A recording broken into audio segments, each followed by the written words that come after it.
wrapped up the book of Ruth, and next week we're going to start a brand new book of the Bible. This week is an in-between week.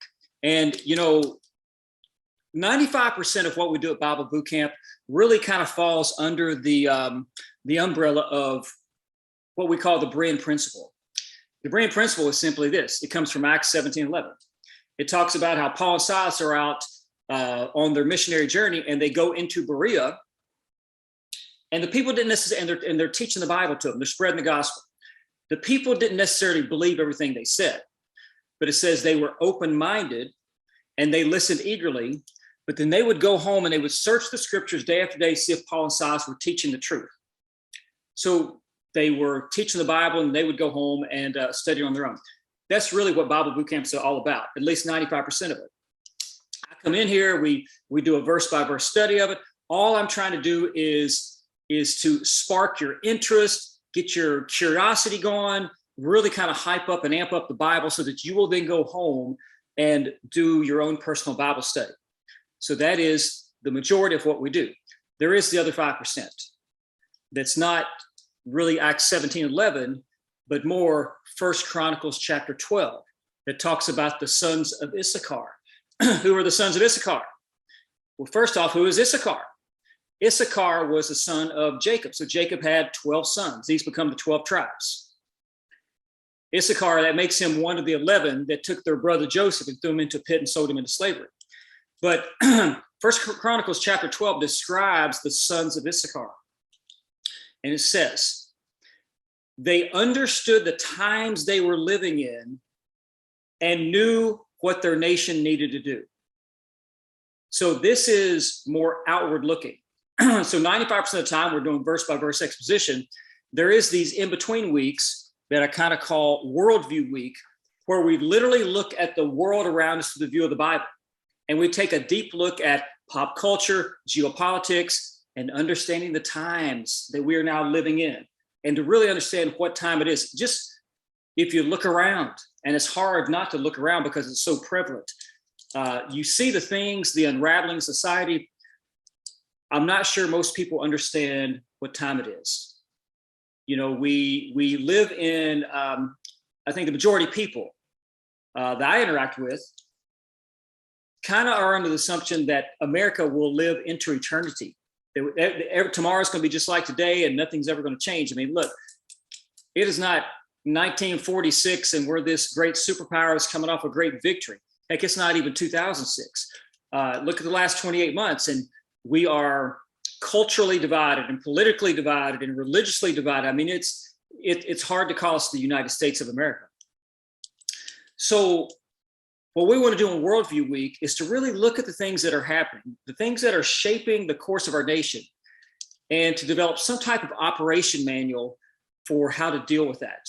Like, what does the ecclesia, AKA the church, what should be our response to the things that are happening in our country? So that's what we're going to look at tonight, and we're going to go deep into it.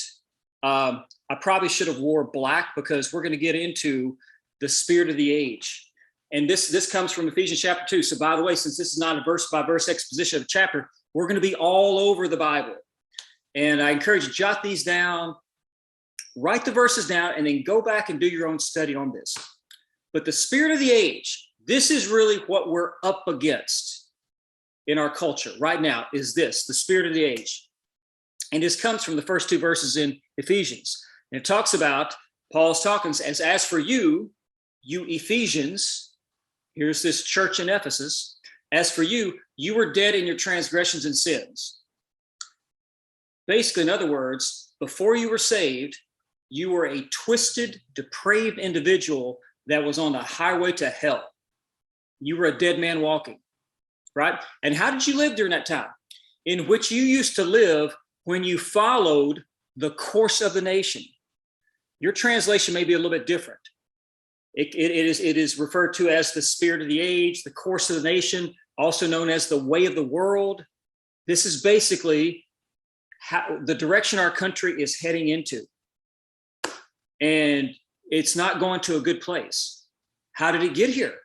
How did we get from post-World War II and a very united nation, one nation under God to where we're at now.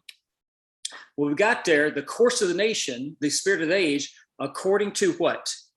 The prince of the power of the air. That's who the spirit of the age is. And it's the spirit that now works in those who are disobedient.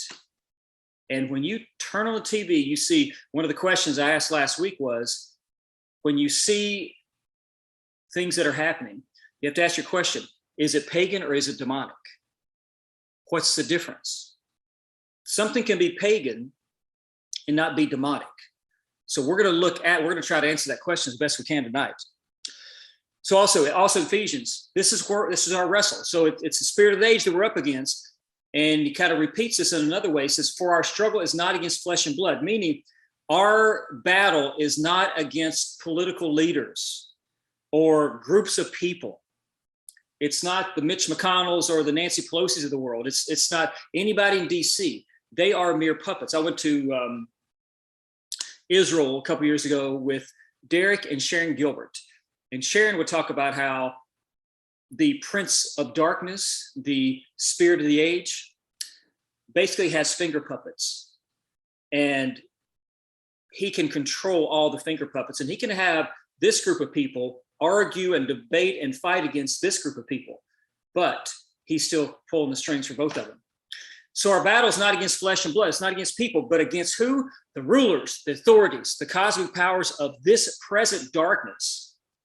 Things not in the seen world, but in the unseen world. Against the spiritual forces of wickedness in the heavenly places. And when you go through that, it's against these four people: rulers, authorities, powers, and spiritual forces. And if you do a study on this verse, you discover this is classifications of angels. This is saying our struggle is not against people, but against the angelic realm. Great. Where are they? And that's one of the things we're going to look at tonight is if our real battle is not against the seen world, but the unseen world, okay, what do I do with that? What is my operations manual for having to, for how to deal with this? So we're going to look at tonight angels and demons and do a biblical study of the supernatural and the unseen world all around us. I should have dressed in all black because this is going to get dark. But the supernatural world, all throughout the New Testament, we're told this is your enemy. Okay, it's not the people you see on cable news or on social media. It's this. But just step back here. You know, you hear about all the angels in the Old Testament, but when you get to the New Testament, suddenly you start to hear about demons. What's the difference? What is the difference between angels and demons? And how would you know if you, I mean, New Testament tells us that, we have entertained angels unaware. Would you know? Would you recognize it? And how does this all play into the spirit of the age that has kind of got has got a grip on our country? So we're going to look at this. It's a big topic. I mean, literally, you could do a whole series on this, but here's tonight's task. If we can get through half of this, I'll be surprised. Number one, let's look at a history of angels. Where did they start and where are they at right now? Second, let's look at fallen angels. Okay, not all of the angels maintained the halo on their head, so to speak. We know a third of the angels fell, and they seem to be here on earth. There's a first wave that happened in Genesis 6, a first wave of fallen angels, but apparently there was a second wave. When did that happen? And who's the divine council? Apparently, the world was divided out according to the divine council. What does that mean? Or according to the sons of God. So we're going to look at some of those verses. And then if we can get to it, what is the difference between angels and demons? Again, think about the first question. The craziness that's happening in our country right now. Is it pagan or demonic? That's what I want you to ask you. That's the question that's overshadowing all this. So in order to understand if something is demonic, you got to understand what are angels and demons. And so I want you to think about that as we kind of go through this. And we're going to, oh, by the way, if we get a chance to, we'll talk about, did Jesus preach in the abyss, the pit, hell? Did he really? Okay, so let's get a picture here of what's happening. So we're going to split it up into the heavens and the earth. The heavens, this is not like our solar system, but this is the heavenly realm. So the unseen realm, basically. Okay, so I don't want you to think about this as the stars in the sky. Think about this being the heavenly realm and the bottom part being earth. So we've got the heaven and the earth.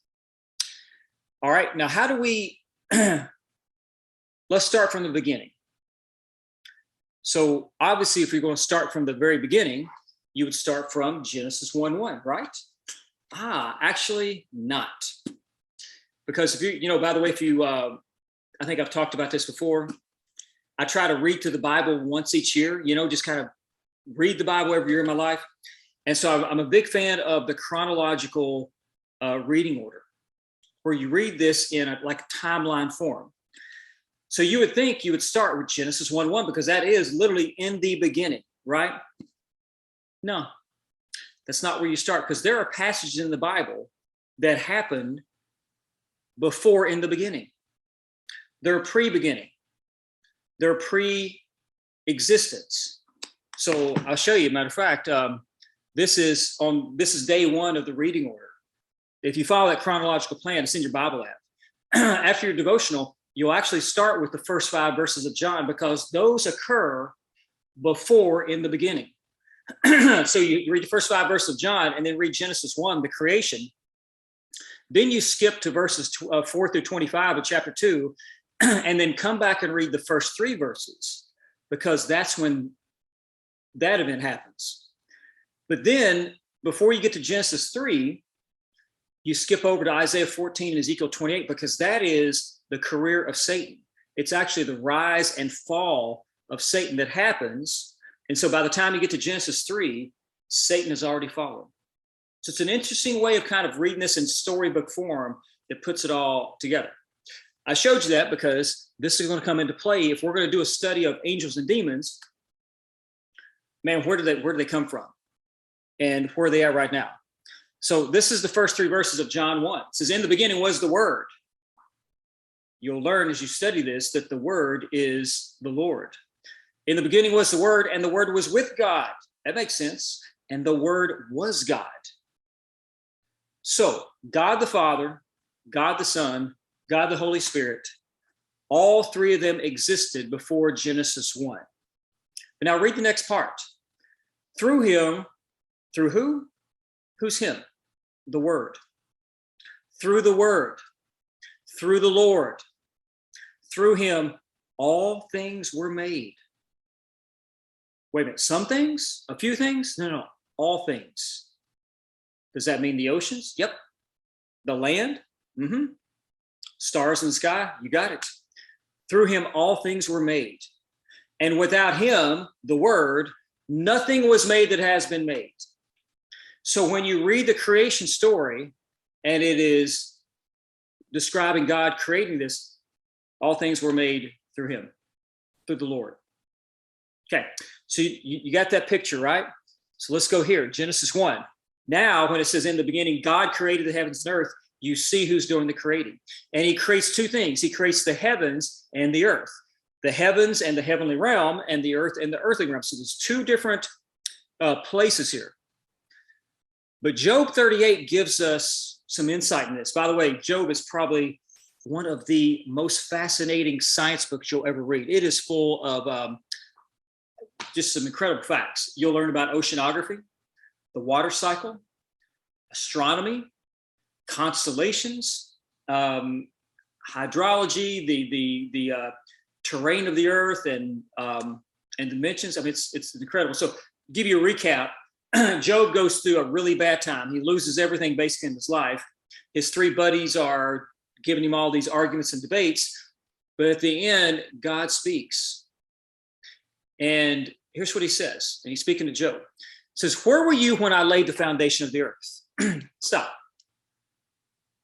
So whoever is speaking about creating the earth. So we already learned that the Word, all things were created through the Word. So the Lord is speaking to Job here. Where were you when I laid the foundation of the earth? Tell me if you understand. Who marked off its dimensions? Now that's interesting. You would think, I mean, if God wants to create the earth, he'd just snap his fingers, right? But there's actually dimensions to it. Surely you know who stretched a measuring line across it. Well, that's interesting. On what were its footing set? He's talking about creating the earth, or who laid its cornerstones while, and here's the big part, while the morning stars sang together and all the angels shouted for joy. You've got two groups of heavenly beings, the morning stars and the angels. And what are they doing? The morning stars are singing and the angels are cheering. What are they singing and cheering? God creating the earth. When the Lord was creating everything, the angels were present. They'd already been created because they're created beings also. But they were watching on and cheering him while it took place. So Job 38 gives us a big insight to this. Now, when you go back to Genesis 1, you have in the beginning, God created the heavens and the hosts of heaven, and then the earth. Does that make sense? So there is some type of gap of time. In the beginning, God created the heavens, the hosts of heaven, the morning stars, the angels, those that are singing and cheering because they are watching. And for some period of time, they had been created while he creates and the earth. Does that make sense? I just wanted to show that the angels were here before us. So let's put up here just for simplicity, we're going to call all the angels the hosts of heaven. There's different types. You've got, and we're getting some of the names up in a second. So you got the hosts of heaven up in the heavenly realm. Down at the bottom, we're going to stretch a timeline because time is only on the earth. And let's put some important times. Let's put like the creation. Let's put the flood because that's one big reset. The cross is another reset. And then you have the present age. You got to keep in mind, though, this heavenly realm is outside of time. It hasn't experienced the same 6,000 years. You know, the best way to get this is a hard concept for us. Is if there was a parade down on Main Street and you're sitting on the sidewalk watching the parade go by, you're seeing floats, you're seeing trucks, you're seeing football teams go by, you're seeing event by event, minute by minute, you're seeing time pass. But if you were in a helicopter up over the city, you could see the whole parade. You could see the start of the parade, the middle of the parade, the end of the parade, because you're outside of the city street. So the angelic realm, angels, God, the Trinity, they're not like super old. They see from their vantage point creation, the Garden of Eden, the cross, and the rapture of the church, all from their standpoint. So they stand outside of time. Okay, so there's a couple different types of angels. You have something called the morning stars. Those were the ones that were singing while creation was happening. And underneath them, you've probably heard of some of this, the cherubim and seraphim. These are types of morning star type angels. There's another type of angel type, which is known as the sons of God, the B'nai Ha Elohim. And these also go by the title of angels, or in the book of Daniel, it's called the watchers. So there's a lot of classifications of angels, but let's just separate these up into morning stars and sons of God. Satan, by the way, was one of these cherubim. If you want to know what Satan looks like, I'm going to show you. Right there. It's four faces of an angel. It's the face of an eagle, face of an ox, face of a lion, face of a man. Four faces. Now, that weird design, that's what we think these look like. But let me give you some perspective of it. Two guys get a chance to look into the throne room of heaven, and they see these cherubim. Ezekiel sees one angel with four faces that has the face of a man, lion, eagle, and an ox. Four faces on an angel. John also, in Revelation, gets a chance to be transported into the heavenly throne room, and he describes cherubim also. But he describes them as four separate angels, four living beings. One is an eagle, one's an ox, one's a lion, one's a man. So two guys, Ezekiel and John, describe something very, very similar. One sees one angel with four faces. The other sees four different angels. Which one is it? They're looking at the same thing. I think what you're seeing is three-dimensional man trying to describe and explain a four-dimensional or maybe 10-dimensional world, you know? So I'm not sure, but that gives you perspective. One of the connection with these four creatures. When God brought the Israelites together and they're wandering in the wilderness for 40 years, you know, it's 2 million of them. It's not just 2 million random people walking around through the wilderness for 40 years. The first thing they did, they had a tabernacle, right? And God gives very specific dimensions and size and scale of the tabernacle. And what you'll discover is the tabernacle is the exact ratio and dimensions on a smaller scale of the throne room. It's a model of the throne room, the tabernacle. It's really amazing. The details I want you guys to do ... Here's how long, here's how high, here's how wide. And that's the tabernacle. Then he arranges this 2 million group of people around the tabernacle. And when Ezekiel and John look into the throne room of heaven, you see the angelic realm around the throne room. Okay. So you kind of see where this is going. Well, I want to bring it back to here so we move on. But here's all these groups of people. They were divided up into 12 tribes. Within the 12 tribes, there were 4 camps. And God instructed, okay, here's how I want it done. There's a camp in the north, a camp facing east, a camp facing south, and a camp facing west. 4 camps, 3 tribes per camp. The 3 tribes go in certain camps. Each camp has their camp flag, their camp mascot. Guess what their camp mascot was? One was the lion, one was the eagle, one was the ox, one was the man. Isn't that interesting that around the tabernacle are these 4 camp flags? And this is what Ezekiel and John in different ways describe that. So also the cherubim were on the Ark of the Covenant. So you get a sense of this, but this is the morning stars. Here's where I want to go with this. So the sons of God type of angels, they don't look like that. They look like human men, and apparently attractive men, because whenever these guys show up, and they usually show up in pairs, people take note of them. You got the 2 sons of God that come down. They have lunch with Abraham. They go down to Sodom and Gomorrah, and every man there wants to have sex with them. So I'm going to use Thor here as an example because this is going to come into play. But here's the 2 types of angels. Obviously, right after creation, we have the fall of Satan in Ezekiel 28, and he was one of those cherubim.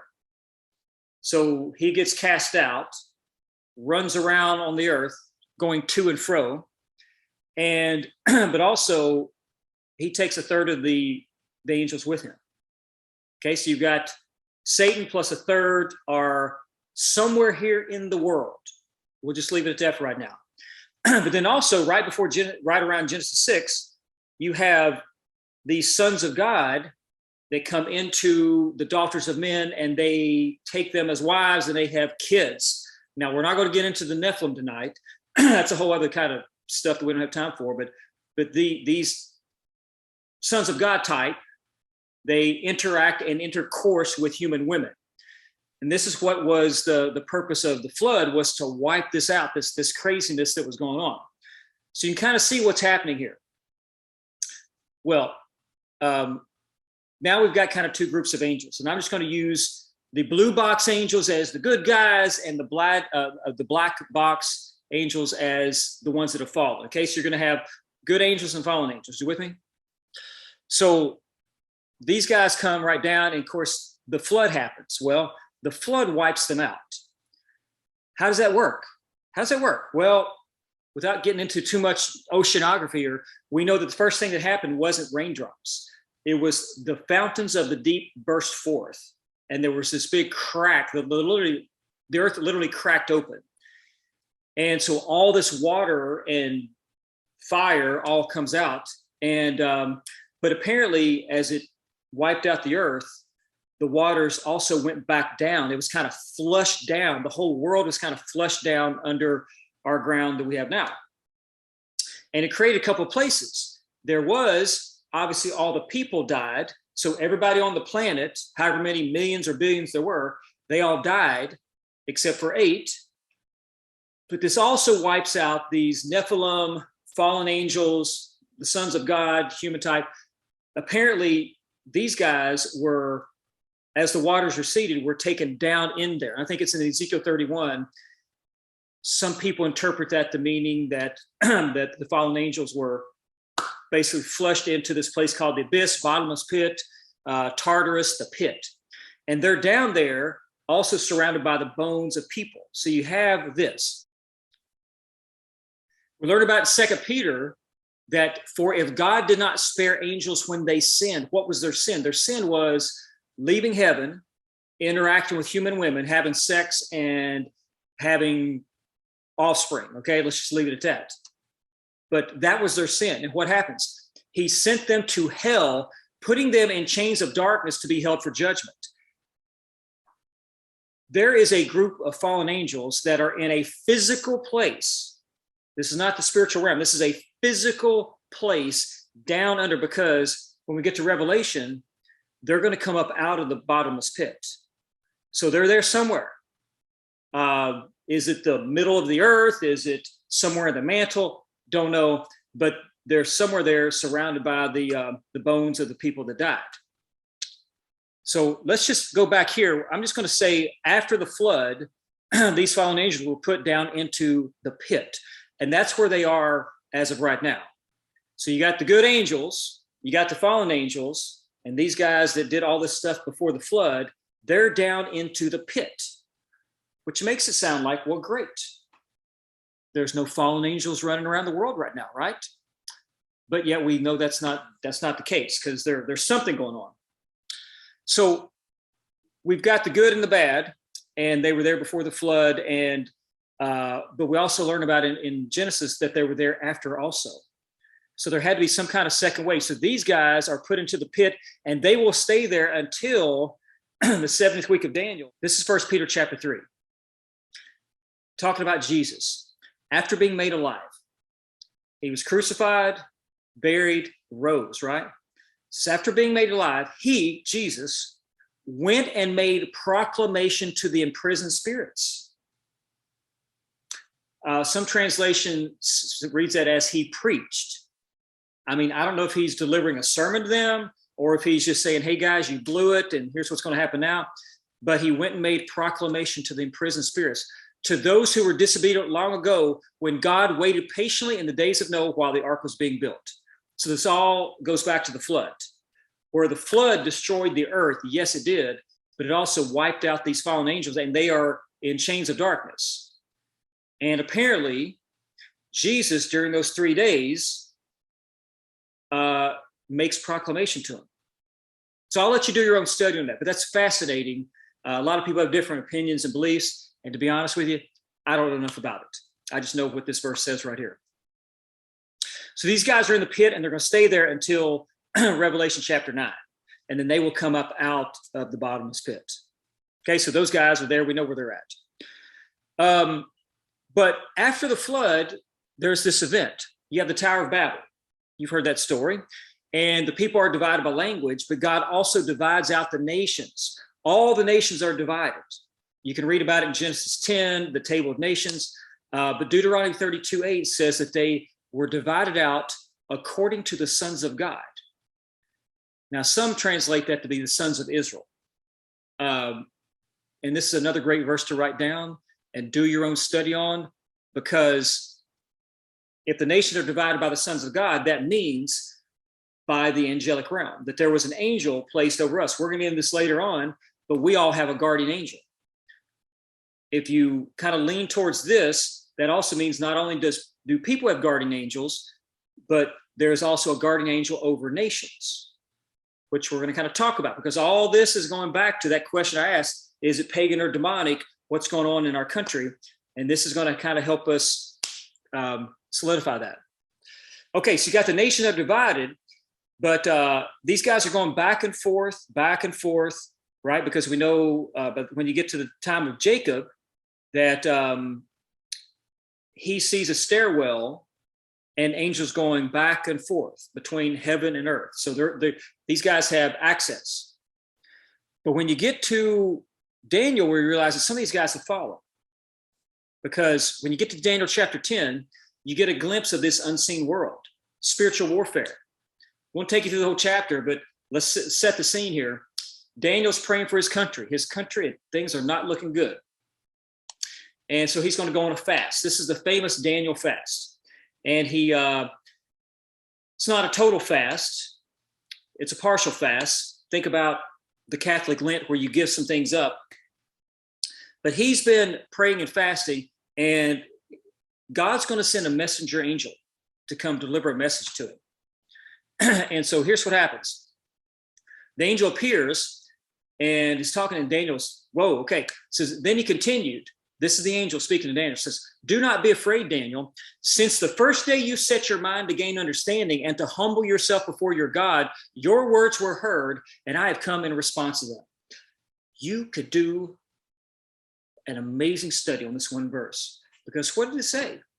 This angel gives you a timeline. Since the first day you set your mind to gain understanding and to humble yourself before God, your words were heard, and I've come in response to those words. Okay, when was the first day? Since the first day, the order went out to give you a message, and I have come. Well, that's all well and good until you realize that since the first day was April 3rd. So Daniel starts his fast on April 3rd, praying, fasting. The angel doesn't show up until April 24th. It's 21 days. That's why the Daniel fast is a 21-day fast. He's been praying and fasting for 21 days. The order went out on April 3rd. He doesn't show up for 21 days. What's going on? How long does it take to get from heaven? Can't angels just kind of appear? Here's where you get some insight into something that's very practical to us. You get a chance to see the other side of prayer. You're down here on your knees praying for something. What's happening on the other side? You get a glimpse of it here.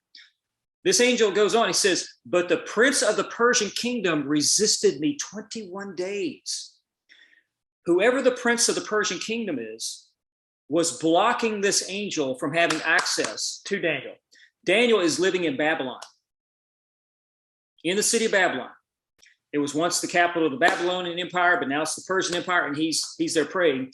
And this messenger angel comes from heaven to deliver a message. But the prince of the Persian kingdom resisted me 21 days. So we're not talking about a human person. Your translation also may say the spirit prince of the Persian kingdom. He can't get through. He's being blocked for 21 days. Then Michael, one of the archangels, the chief prince, who, by the way, we talked about angels being assigned over people and assigned over nations. Michael is assigned over the nation of Israel. That's there, And Michael also, since they were in captivity, so there wasn't any Jews in Israel anymore. So I'm not sure where Michael was. He may be right here with the Jews in Babylon, but that's a whole different story. But it says, then Michael and the chief princes came to help me because I was detained there with the king of Persia. So Michael, the archangel, this angel can't get through, and Michael has to come and help him go through and clear the way. That's amazing. It's incredible. Spirit prince of the Persian kingdom. It's also similar found what's in Isaiah 14, Ezekiel 28, which talks about Satan. Now, well, before we get back to this, he'll also make one more statement on this. He's going to deliver a message to Daniel, but then he says, I got to go because now I got to battle the prince of Greece. Well, at this point in time, Greece is not even going to show up on the scene for 200 years. There is no Greece. And yet there is this spirit prince of Greece and a spirit prince of Persia. We also know there's a spirit prince of Babylon.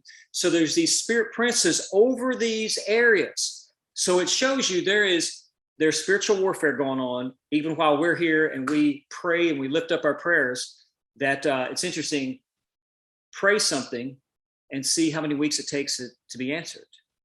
I'm not saying this happens all the time. I'm just saying this does give you a glimpse behind the veil.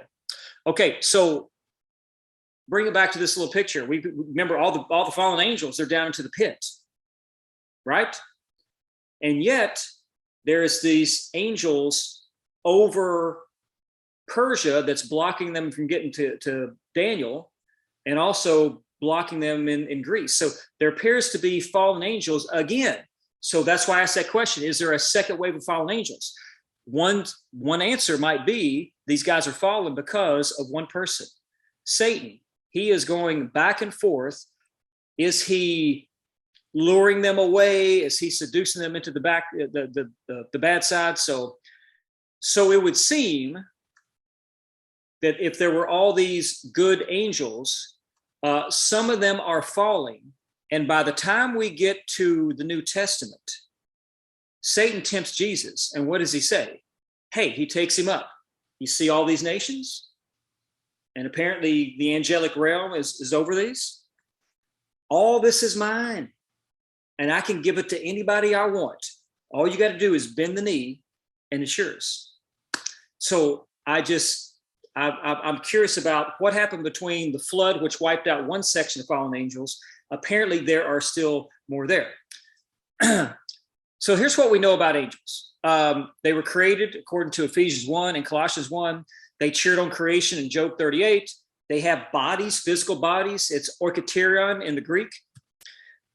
Many of us have talked to them. According to Hebrews 13, Genesis 18, we've entertained angels unaware. Are there guardian angels? Yes, there are. Matthew 18. Each of us has apparently someone over us that watches over us.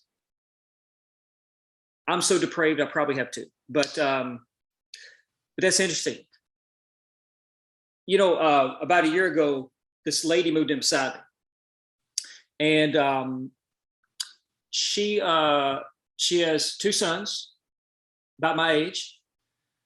Literally, it's one is the good son, one's the bad son. One's, a father and, has a good job, does well in life, comes over, helps mom landscape.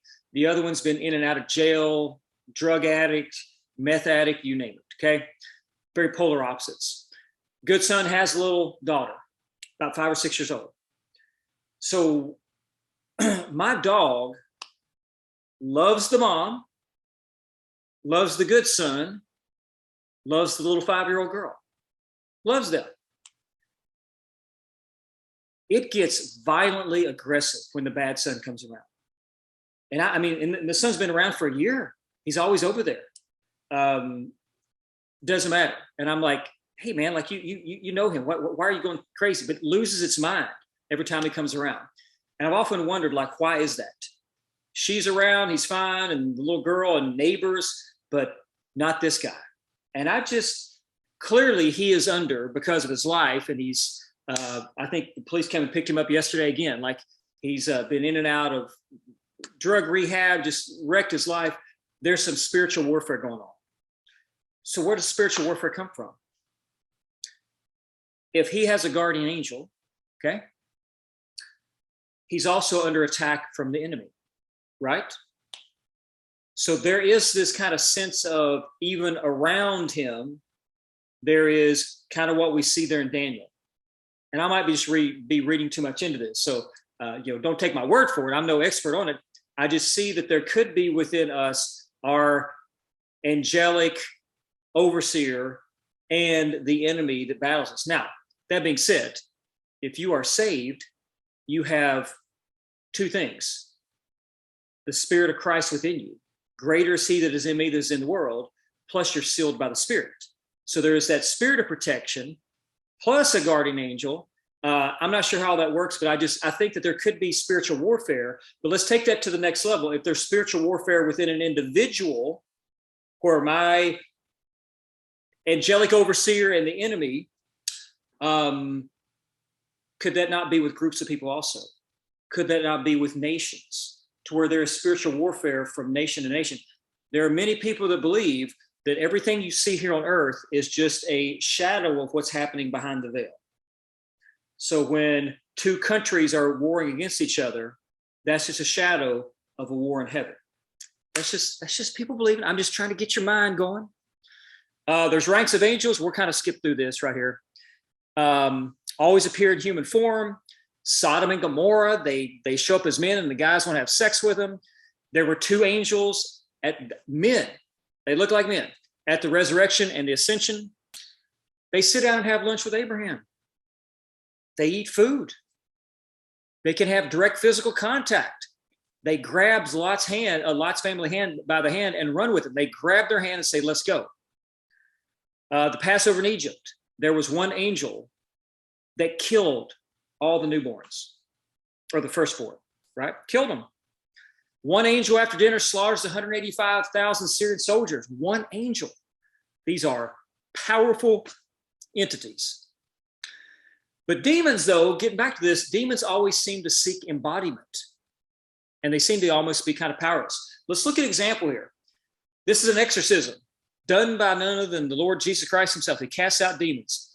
They're on the boat going across the Sea of Galilee. This is when Jesus arrived on the other side of the lake in the region of the Gadarenes. 2 men who were possessed by demons met him. They came out of the tombs and were so violent that no one could go through that area. They began screaming at him. Why are you interfering with us, Son of God?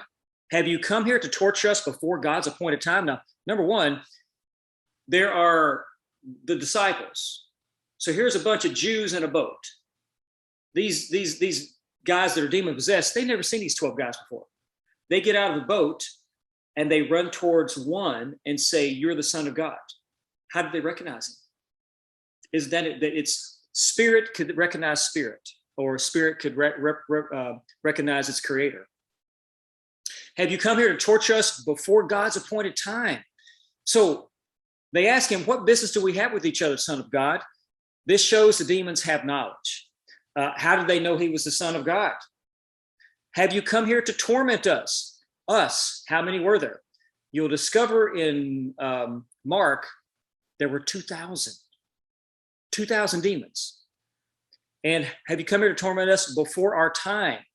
They recognize his power, that they're not running up here to intimidate him. They also recognize what's going to happen to them eventually. They know their future. It shows these demons have an understanding of what is going on behind the veil in the unseen world. They know they are destined for eternal torment and asking if he's coming early. That's interesting. And what they are saying was not known at this time. The disciples didn't know this. Jesus hadn't explained this stuff. These demons know about the future. It says, there happened to be a large herd of pigs feeding in the distance, so the demons begged, if you cast us out, send us into that herd of pigs. So they know if he casts them out, they would be disembodied. Demons seem to be almost powerless, except they're seeking to some kind of embodiment. They're constantly seeking it. And why they're seeking it is kind of a mystery. The big question is, why did the Lord let him do it? Incredible story. Let's look at a second viewpoint of the same event. Mark gives a different description, not different, a different kind of description of the very same event. Here's what Mark says. They came to the other side of the sea, Sea of Galilee, into the country of the Gerasenes. When he got out of the boat, let's talk about Jesus, immediately a man from the tomb with an unclean spirit met him, and he had his dwelling among the tombs. And no one was able to bind him anymore, even with a chain, because he had often been bound with shackles and chains, and the chain had been torn apart by him, and the shackles broken in pieces. No one was strong enough to subdue him. Don't you see this? This kind of supernatural strength in people that are, quote, out of their mind? Constantly, night and day, he was screaming among the tombs and in the mountains and gashing himself with stones. Seeing Jesus from a distance, he ran up and bowed down before him. Isn't that interesting? He recognized it. It's a bunch of Jews get out of the boat. He recognizes who Jesus is. What business do we have with each other, Jesus, Son of the Most High God? He recognizes who he is and that he is God. I implore you by God, do not torment me. So he's scared of him. For he had been saying to him, come out of this man, you unclean spirit. And he was asking him, what is your name? And he said to him, my name is Legion, for we are many. And he began to impose him earnestly not to send them out of the country. I guess because if they were they came out of the body of the man, they would be disembodied spirits. Now there was a large herd of swine feeding nearby in the mountains. The demons opposed him, saying, send us into that swine so that we may enter them. Jesus gave them permission, and coming out of the unclean spirits entered the swine, and the herd rushed down the steep bank into the sea, about 2,000 pigs, 2,000 of them, and they were drowned in the sea. Isn't that interesting? So it goes on. You can read the rest of Mark. I just wanted to get you this sense of the difference between a fallen angel and a demon. So what do we know about these guys? Different than fallen angels. Remember we talked about all the powerful fallen angels, or the powerful angelic realm, slaughtered 185,000 people, look like human men. Demons seem to be different. We know from scripture there are ranks of angels. Doesn't seem to be the case with demons. What we know about them seem to be powerless, except they are seeking out a dwelling. It's believed by many that they are the disembodied Nephilim. So back in the pre-flood era, this is one little theory. You can do your own study on it. Back before Genesis 6, the whole reason for the flood was there was a kind of a genetic issue going on. These fallen angels had intermarried, and describes Noah as being pure in his bloodline. He had not been contaminated. So you had these fallen angels marrying, mating, having babies with these human women, and out their offspring is what is known as the Nephilim. So crazy, bizarre, I get it. But it's believed that they are the disembodied Nephilim. So when the human beings were killed in the flood and they were flushed down, okay, they're humans. They will either be in heaven or hell, right? Most likely one place. What about these Nephilim, though? They're half human, half angelic being. I mean, so do they have a soul? And that's where you get into like Nephilim. Demons could be the disembodied Nephilim or Rephaim. Whole different study. Let's go back to what we started with, though. We're trying to get a sense of like angels and demons, because this is what we're up against, is the spirit of the age, the course of the nation, as Paul describes it. Here's what it says in Deuteronomy chapter 32. God speaking to a nation, the nation of Israel. He says, you drank the finest wine, should say wine, made from the juice of grapes. But Israel soon become fat and unruly. The people grew heavy, plump, and stuffed. Then they abandoned the God who made them. They made light of the rock of their salvation. Why did they become heavy, plump, and stuffed? Because they had wealth, they had prominence, they didn't have to work for anything anymore. And working for your food, your daily bread, there's some good things that come in having to work and grind and hustle. They made him jealous with strange gods. With abominations, they provoked him to anger. They offered sacrifices to demons, and they sacrificed their babies, which are not God, to gods they had not known before, but to new gods only recently arrived, to gods their ancestors had never feared. You neglected the rock who had fathered you. You forgot the God who had given you birth. The Lord saw this and drew back, provoked to anger by his own sons and daughters. And it goes on. Now, we're going to pause here for now, because, I mean, honestly, we could do a whole 6-week study on angels and demons. I just wanted you to get kind of a big picture view of this, that we're up against right now the spirit of the age, the course of the nation. So here's some things we've kind of learned about tonight. Number one, that there was a host of heaven that were created. These were created beings. God created the heavens and the earth, the heavens and the hosts of heaven, and the earth and mankind. And there is a relationship that's gone on throughout history between these two. We know that there were angels and fallen angels. We know that there's also demons that seem to not be anything like the fallen angels. We see that there's not only spiritual warfare around me as an individual, but that same spiritual warfare can be over cities and nations.